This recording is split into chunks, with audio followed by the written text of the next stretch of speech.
Hello everyone, relation and digraph मा हामीसँग next topic छ that is binary relation and its types.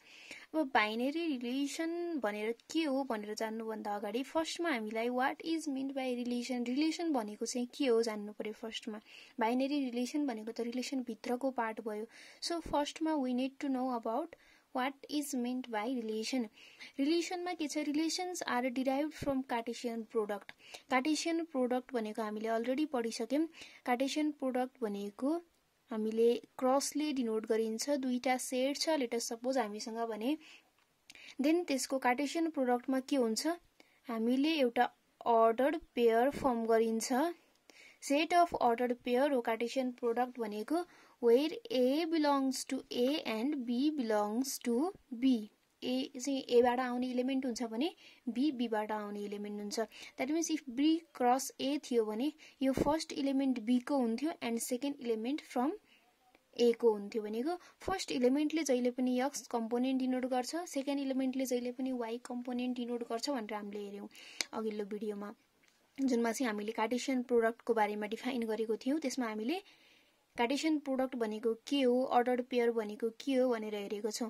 भनेको अब हामीसँग यो के छ, हामीले यो यसको Cartesian product already find out गरेका छौं। हामीसँग दुईटा सेट छ ए बी भन्ने, जसको कार्टेसियन प्रोडक्ट हामीसँग के छ, ए क्रस बी र बी क्रस ए हामीले डिफरेन्ट हुन्छ भनेको छौं जहिले पनि। भनेको ए क्रस बी गर्दा फर्स्टमा ए को इलिमेन्ट आउँछ, सेकेन्डमा बी को इलिमेन्ट आउँछ। बी क्रस ए गर्दा फर्स्टमा बी को इलिमेन्ट आउँछ एन्ड सेकेन्डमा ए को इलिमेन्ट आउँछ। सो हामीसँग एउटा ए र बी को कार्टेसियन प्रोडक्ट वाला सेट छ यहाँ। अब यसको रिलेसन भनेको चाहिँ के हो त, एक्चुअल रिलेसनको डेफिनेसन के हो। Let A and B are two non empty set, हामीसँग दुईटा नोन इम्पिटी सेट्स छ। Then a relation R from A to B. अब ए बाट बी सँगको रिलेसन चाहिँ के हो, त्यो relation from A to B is a subset. A cross B को सबसेटलाई चाहिँ हामी के भनिन्छ भन्ने थाहा भयो, रिलेसन भनिन्छ। ए क्रस बी बाट बनेको जुन एउटा सेट छ, यो भित्रको सबसेट चाहिँ के भयो, रिलेसन भयो। भनेको अब हामीले 1A 1B गर्यौं भने यो एउटा रिलेसन हुन सक्छ। 1C 2A गर्यौं भने यो अर्को रिलेसन हुन सक्छ। भनेको ए क्रस बी को सबसेटलाई हामी रिलेसन भनिन्छ, which is denoted by A R B. A relation B भनेको ए टू बी को रिलेसन। यदि हाम्रो रिलेसन बी टू ए हुन्थ्यो भने यहाँ हामीले बी आर ए लेखिन्थ्यो, और A B belongs to R भनेको त्यो अर्डर्ड पेयर चाहिँ केमा बिलोंग छ, आर मा बिलोंग गर्छ भने, where A belongs to A and B belongs to B. यसबाट हामीलाई के थाहा भयो, रिलेसन भनेको ए क्रस बी को सबसेट हो। अब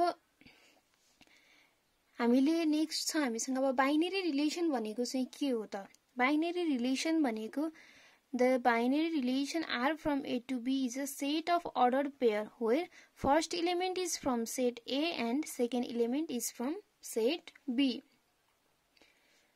अब लेट हामीसँग एउटा सेट छ A is equal to ABC RST, then अब हामीलाई चाहिँ के दियो, एउटा R1 भनेर AR BR BT ST भनेर एउटा रिलेसन दियो, हामीलाई एउटा सेट दियो सपोज। अब हामीले यो बाइनरी रिलेसन हो कि नाइ अथवा यो रिलेसन हो कि नाइ भनेर फाइन्ड आउट गर्नको लागि हामीले के गर्नु पर्यो, फर्स्टमा A cross B find out गर्नु पर्यो। A cross B find out गर्दा AR BS CT सबै 1 by 1 गरेको भए पनि हुन्थ्यो। AS AT BR BT CR and CT। यो हाम्रो चाहिँ के भयो, ए र बी को कार्टेसियन प्रोडक्ट भयो। अब यहाँ भित्रको यो रिलेसन चाहिँ, यो सेट चाहिँ रिलेसन हुनको लागि, बाइनरी रिलेसन हुनको लागि यो भित्रको इलिमेन्टहरु केमा बिलोंग गर्नु पर्यो, ए क्रस बी मा बिलोंग गर्नु पर्यो। एआर हेर बिलोंग गर्यो, बीआर छ हामीसँग छ, बीटी छ एन्ड एसटी छ। सरी यस टी हामीसँग यहाँ के भयो छैन भनेको यो केसमा हाम्रो यो R1 चाहिँ के भएन रिलेसन भएन बट यहाँ हाम्रो CS हुन्थ्यो भने यो चाहिँ हाम्रो के हुन्थ्यो बाइनरी रिलेसन हुन्थ्यो CT CS भनेको यदि हाम्रो रिलेसन भित्रको इलिमेन्ट सबै A क्रस B मा बिलङ गर्छ भने त्यो रिलेसन हुने भयो एन्ड बिलङ गर्दैन भने त्यो रिलेसनमा पर्दैन अब रिलेसन भित्र पनि मल्टिपल टाइप्स हुन्छ लेट अब हामीसँग अर्को एक्जाम्पल हामीले हेर्यौं भने let A is equal to 1 2 3 छ हामीसँग एन्ड हामीलाई एउटा रिलेसन दियो कस्तो रिलेसन दियो AB भनेर रिलेसन दियो where A is equal to B भन्यो इट मिन्स हामीले A क्रस A गर्नु छ भनेर बुझ्नु पर्यो फर्स्टमा हामीलाई चाहिँ के दियो हामीले A भित्रै रिलेसन फाइन्ड आउट गर्नु छ भनेपछि हामीसँग फर्स्टमा A क्रस A हेरेपछि हामीले अब यहाँ हामी 1 2 1 3 1 1 then 2 3 2 3 2 1 2 2 3 1 3 2 3 3 हुन्छ भनेको हामीले A cross A find out गर्दा हामीले A ले A सँगै गर्नु छ फर्स्टमा एउटा यो A को 1 लिगिन्छ देन अर्को A को चाहिँ 1 सँगै हामीले गरिन्छ 1 2 हुन्छ 1 3 हुन्छ 2 मा आउँछ 2 1 हुन्छ 2 2 हुन्छ 2 3 हुन्छ एन्ड 3 1 3 2 3 3 हुन्छ अब हामीलाई के दियो relation A equals to B भनेर दियो भनेको हामीसँग कस्तो रिलेसन छ हामीलाई यो दिएको रिलेसन भनेको A equals to B AB हो नि यो हाम्रो A इक्वल्स टु B छ A इक्वल्स टु B छ and A equals to B भनेको कुनै कन्डिसनबाट पनि हामीलाई रिलेसन दियो भने हामी त्यो कार्टेसियन प्रोडक्टबाट चाहिँ यो कन्डिसन अनुसारको के गरिन्छ रिलेसन फाइन्ड आउट गरिन्छ यो रिलेसनलाई चाहिँ अब हामी के भनियो equal relation R is the equal relation on A अब हामीसँग केही नोट्स छ नोट्समा हामीसँग हामी if a set A has n elements if a set A has n elements then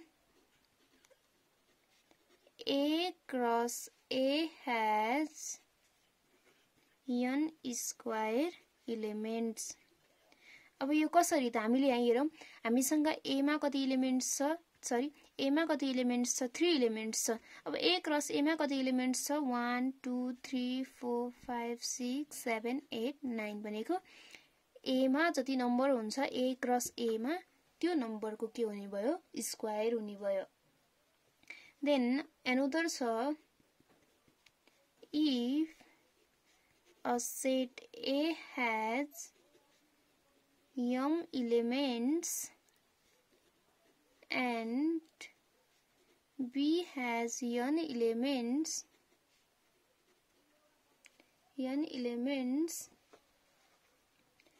then A cross B has भनेको हाम्रो relation from A to B हाम्रो चाहिँ अब A टु B मा चाहिँ रिलेसनहरु मल्टिपल हुन सक्छ त्यो रिलेसन फाइन्ड आउट गर्नलाई हामीले फर्स्टमा A क्रस B थाहा पाउनु पर्यो सो A क्रस B मा पनि कति एलिमेन्ट हुने भयो A cross B has m into n elements हामीले यहाँ हेरौं हामीसँग यहाँ के थियो A मा 2 एलिमेन्ट्स थियो B मा 3 एलिमेन्ट्स थियो A क्रस B मा कति छ 1 2 3 4 5 6 भनेपछि 3 2 जा 6 एलिमेन्ट्स थियो so if a set A has m elements and B has n elements then A cross B has m into n elements अब हामीलाई अब यही जुन हामीले पहिला रिलेसन दियो यो रिलेसनमा हामीलाई कस्तो कस्तो कन्डिसन दिन सक्छ अब हामीले A इक्वल्स टु B को सोल्भ गर्यौं हामीलाई A B दिएर A is less than B वाला कन्डिसनको रिलेसन फाइन्ड आउट गर भन्न सक्छ भनेको त्यो केसमा हाम्रो रिलेसन के हुन्छ 1 इज लेस देन बी, यस 1 2 आउने भयो।